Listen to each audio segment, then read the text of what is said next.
Also with us, with me in the studio here, is Brian Marlow. Now, he is the campaign director of Legalise Vaping. Good morning. Thank you for being here. Good morning. Thanks for having me. Just before we hear your point of view, can I just find out what your role with Legalise Vaping? What is Legalise Vaping? Yeah, so Legalise Vaping is a grassroots campaign dedicated to the legalisation of nicotine vaping in Australia, so that the vapors that are here, there's about 250,000 of them in Australia, so it's not an inconsequential amount, can access the nicotine liquids that they purchase currently from overseas.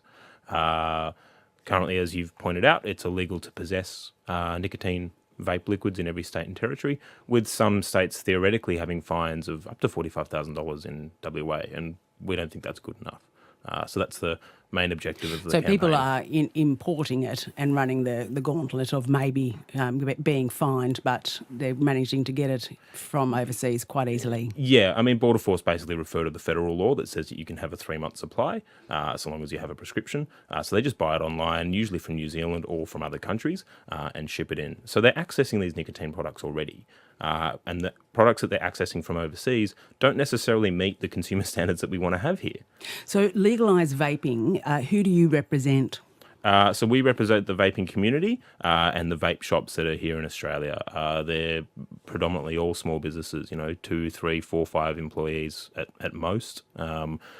The biggest vape shops that I could think of would be Wick and Wire So these are companies that are selling the e-cigarette device and the flavoured versions of the liquid filler, which don't have nicotine in them. That's correct. That's correct. Now, a lot of them have since set up shops in New Zealand where people can then go online and buy from their New Zealand store and then ship the nicotine liquids in. Okay, so New Zealand has more relaxed laws around this than we do, as does Canada, as does the UK. So we're our usual colleagues and comparators in this a little bit more relaxed about the use of nicotine in these devices. Yeah, that's correct. So we tend to follow the lead of those countries, the UK, Canada, the US, New Zealand, countries in Europe on most health policies.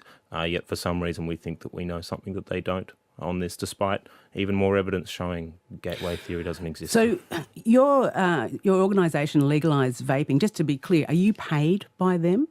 By vape shops? No, do you get a wage from running this campaign? I get a part wage from Legalise Vaping. My main wage comes from the Australian Taxpayers Alliance, which was the organisation that initially set up Legalise Vaping as a campaign. But since Legalise Vaping has been getting more and more traction, it's taking more and more of my time. Okay, so the Australian Taxpayers Alliance is correct. right. Okay, so what is the argument for allowing nicotine e-devices in Australia?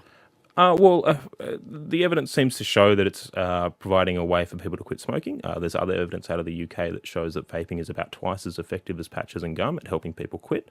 And in addition to that, it's a less harmful alternative. So we have organisations like the Royal College of Physicians that are saying it's about 95% less harmful than smoking.